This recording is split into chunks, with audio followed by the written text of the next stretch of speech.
Friends, Bison, country folk, welcome. My name is Brandon Peel, and I'm here with an invitation for you. Um, I'm inviting you into a deeper conversation about what it means to be a citizen of the United States or call this place home. And this invitation comes from a place born out of love, frustration. Obviously, like if you are paying attention to anything, you're seeing that nothing's working. Like it's just not working politically, economically, environmentally, socially. We're doing it wrong. We all know it. Like regardless what your politics are, your race, gender. I mean, like you'd really have to be just recovering from a traumatic brain injury to like think that we're doing it right. And while given this is May of 2024, the middle of an election season, a lot of attention is going to be on the election. My invitation to you is to join a deeper conversation. I'm not saying don't vote. I'm not saying don't get out the vote. I'm just saying also be in a deeper conversation about what this place means, what it is about. What are the founding ideals? What is our real history? Like, what does it actually mean to be a citizen or to call this place home? Now, most folks don't get the opportunity to know what it means to be an American, much less choose it. Um, and what I mean is that the version of history that you and I and probably everybody else was taught or mistaught was a teeny tiny piece of it, and most of it wasn't true. Most of it was misleading, if not outright false. So we actually do have a very beautiful and heartbreaking history that we need to get to know.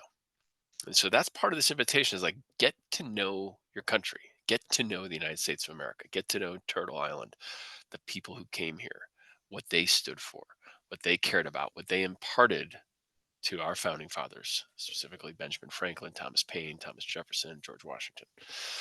Get to know the real history.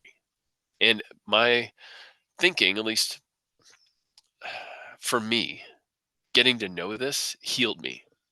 It allowed me to reconcile and understand why there's so much polarization, why nothing is working. And so, what I'm inviting you into is this conversation uh, and a choice, really, to choose citizenship. Now, of course, naturalized immigrants get to make that choice. Uh, Many of our service members get to make that choice. They swear an oath and allegiance. But most of us, the other 300 and some odd million people, don't. We don't choose. Nobody said you're getting married to America today. Here's what that means. Here are your vows. And that's not a good thing because we are a covenantal nation. We are not an ethno state. We are not um, a religious, we're not a theocracy. We're a multicultural democracy that requires a covenant because we are not the same, but we believe in something similar. At least that is the promise, but we weren't given the opportunity to choose it. And so that's what this book, Community Idea, Bison Medicine, is all about. It's an invitation to you and every other American, everyone you know and love, to actually get to know the person you're in bed with. You're in bed with 330 million people. You're in bed with a very long, bloody, noble, inspiring, horrific family history. So this is that invitation. So what this means is that uh, during this year, I will be sharing things that invite you into a conversation. Last week, I shared the invitation, provocation, the acknowledgments, the table of contents, and the introduction of the book Bison Medicine. Uh, and now I'm sharing with you this video to give you a deeper understanding of what this invitation is all about. Because we do need to choose a marriage. Those of you who have been married, I've been married twice, uh, and if you don't choose it, it falls apart, and that's what we're witnessing right now. The covenant has broken. Covenant has fallen apart, and we're just left with like ships passing in the night, mostly giving each other the middle finger as we do, uh, and just kind of going through the motions, hoping, praying something is going to happen. Well, it ain't. No one's coming. There's no white knight.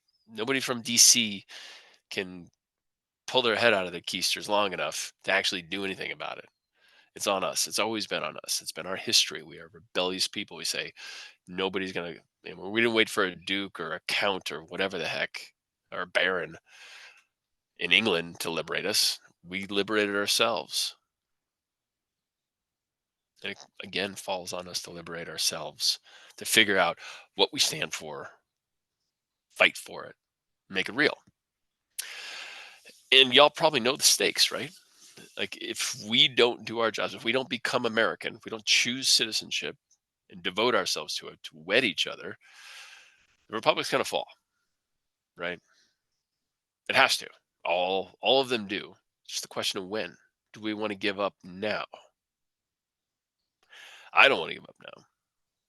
But that's the question for you. Are you going to give up now? And it's not that this fight won't continue after we're long gone. It will. As long as there are those who find democracy inconvenient to their personal gain, the fight will continue. And those folks will likely always be there. And you still have to look yourself in the mirror. You still have to look your kids and your grandkids, maybe even great grandkids in the mirror. Did you do everything you knew to do as democracy was being destroyed, as the planet was being poisoned, as people of color are being gunned down by police, state sanctioned violence, and there's no accountability, very little. Did you do what you know to do? When you knew that democracy was falling, did you do what you knew to do? And that's what this invitation's about. Sorry about the sun. So I can find another way. It's beautiful. That beautiful part about the sun, it always moves, just like the moon and the bison and everything else. So what else did I want to share with y'all today? So the primary way to engage is through this Facebook group called Bison Medicine, which is also the name of the book, but also on the site here on bisonmedicine.com. Like as you're reading each part or reacting to each video, uh, please share your thoughts. Let us know how it landed. Like what didn't work, what could be better, what did it inspire in you, what resonated with you about all of it. Because if it's just me shouting into the void, or all of my fellows at Citizen University shouting in the void, trying to get people to come together, we ain't gonna get there. I mean, we're looking at a Gilead, uh, Handmaid's Tale type thing. That's probably the best case scenario. Worst case is nuclear environmental destruction. Like the U.S. and democracy itself needs to survive. Our tools of mass destruction are too great. We need democracy and democratic norms and civic faith to survive. So that's what this conversation is. This is a long one. This isn't like, oh, we're going to solve it by November. Or we're going to solve it by 2028 or 2032. We ain't. So this is a long conversation I'm inviting you into. It might even be the only one, frankly. Like, the big conversation, first principles. Like, what are we here to do? Are we here to let the already wealthy and powerful destroy us and all life? Are we here to let this beautiful idea, the possibility of democracy, die before our eyes while we're zoned out in front of Netflix and pills and Amazon boxes? Is that what this is about? Or is it about something else? So that's the invitation. I invite you to join me. It'll be ugly, uncomfortable, won't feel good, but it might also give you hope in the way it's given me hope. Like understanding really what this is about and feeling the spiritual, the liberating power of democracy. It's the only thing that allows me to read the paper, frankly. Like, I mean, who would choose to read the paper if you didn't care about, or if you didn't feel a deep connection, like a unity with democracy, with a world that works, with a flourishing planet ecosystem? So, yeah, join me.